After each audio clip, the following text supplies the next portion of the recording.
औज़ुबिल्लाहिमिनश्शैतानिर्रजीम बिस्मिल्लाहिर्रहमानिर्रहीम। अस्सलाम वालेकुम दोस्तों, आज की कहानी है बादशाह और 3 वजीरों की।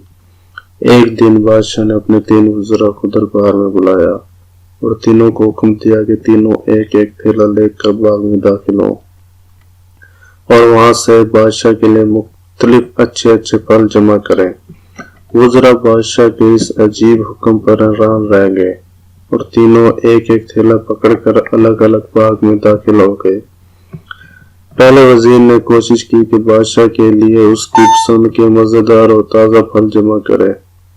उसने काफी मेहनत के बाद बेहतरीन और ताज़ा फलों से थैला भर लिया।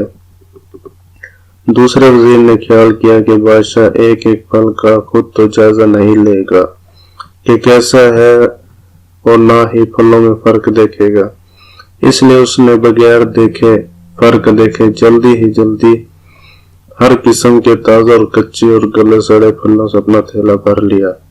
और तीसरे वजीर ने सोचा कि बादशाह की तवज्जो सिर्फ थैले के भरने पर होगी, उसके अंदर क्या है उसे बादशाह नहीं देखेगा।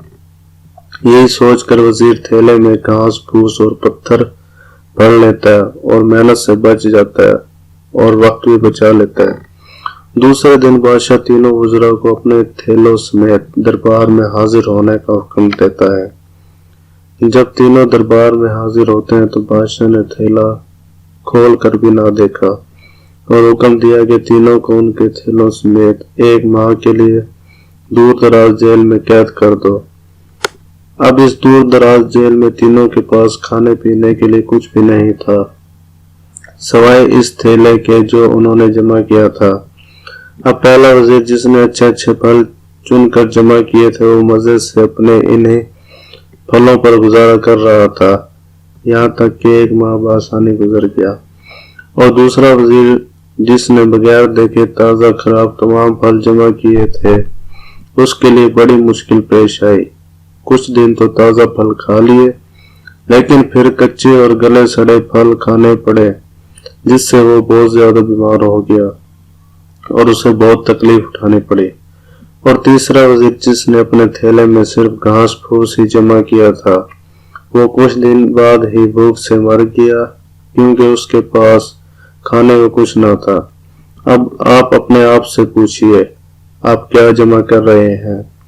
आप इस वक्त किस बाग में हैं जहां से आप चाहें तो नेक अमाल अपने लिए जमा करें, चाहे तो खराब अमाल जमा करें, मगर याद रहे जब बादशाह का हुक्म सादिर होगा तो आपको अपनी जेल कब्र में डाल दिया जाएगा। इस जेल में आप अकेले होंगे जहां आपके साथ सिर्फ आपके अमाल की थैली होगी, तो जो आपने जमा किया होगा वही आपको वहां काम देगा। तो आज थोड़ी सी मेहनत करके अच्छी चीजें यानी नेक अमाल जमा कर लें और वहां आसानी और आराम वाली जिंदगी गुजारें। दोस्तों, अगर आपको हमारी वीडियो पसंद आई तो हमारे चैनल को सब्सक्राइब कीजिए और मज़ीद वीडियो देखिए। अस्सलाम वालेकुम।